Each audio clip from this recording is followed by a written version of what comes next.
ودي كواليس في مطعم بقالي. زارنا النهارده عقليه وهو بيصور الفيديو بتاعه. دي الكواليس يا جماعه. اجمد فود بلوجر في القاهره. حبيب قلبي تسلم حبيبي، احلى بقالي بيحبوك. لا وصور هيبقى عليك. حبيت اشارككم الكواليس يا جماعه. الراعي الرسمي البقوله في اسكندريه والقاهره كلها. بصوا يا جماعه، الراجل بيشتغل بحب. بص بقالي بيحبوكم يا جدعان. طبعا الشيف اسلام معانا اهو. بص بيحضر بياخد الجبنه الموتزاريلا ينزل فيها قلب الطاسه وتطلع على الجريل. بينزل بقى بصوص الشيدر عليه اهو.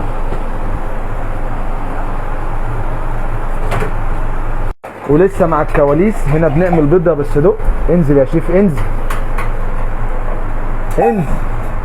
حته الزبده الفلاحي يا جماعه. بصوا وعقليه ايه، عقليه بجد وحقيقي. وهنا بنكشف لكم سر بقوله، وقررنا نعمل لكم بقوله الشامي على المغربي، واللي بتكون عباره عن جبنه حلوم مشويه على الجريل ومعاها زعتر وخيار وطماطم ونعناع فريش. ما هذا الدلال؟ السكوت في حرم الجمال جمال. تبقى المكونات كلها بالمنظر ده.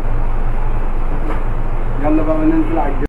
وهنا كان لازم نتدخل بحته زبده فلاحي على الجريل. شموا الريحه معايا يا جماعه، مش عايز اقول لكم.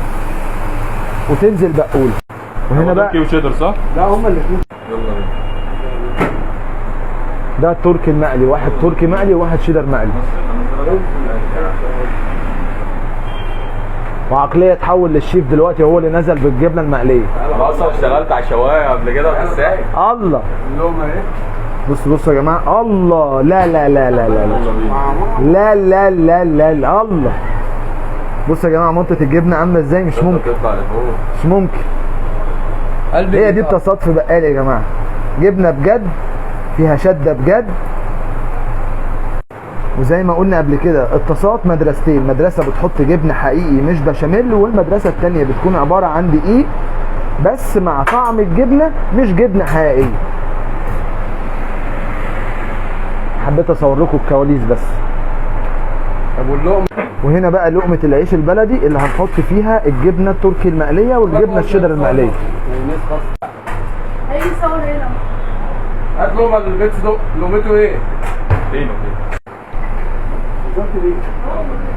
هو اسمها هو.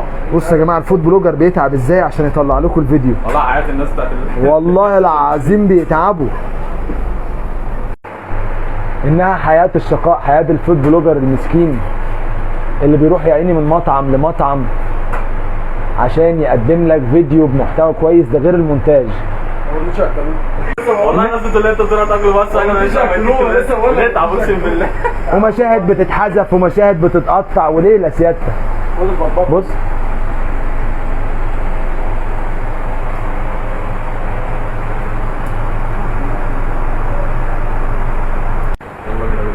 هو ولع الدنيا.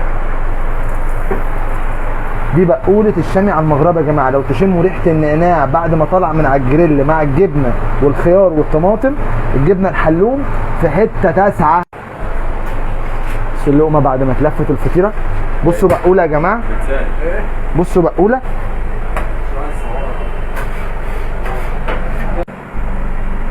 مش انتوا بتاكلوا بس وبتاكلوا ببلاش كمان. فاهم.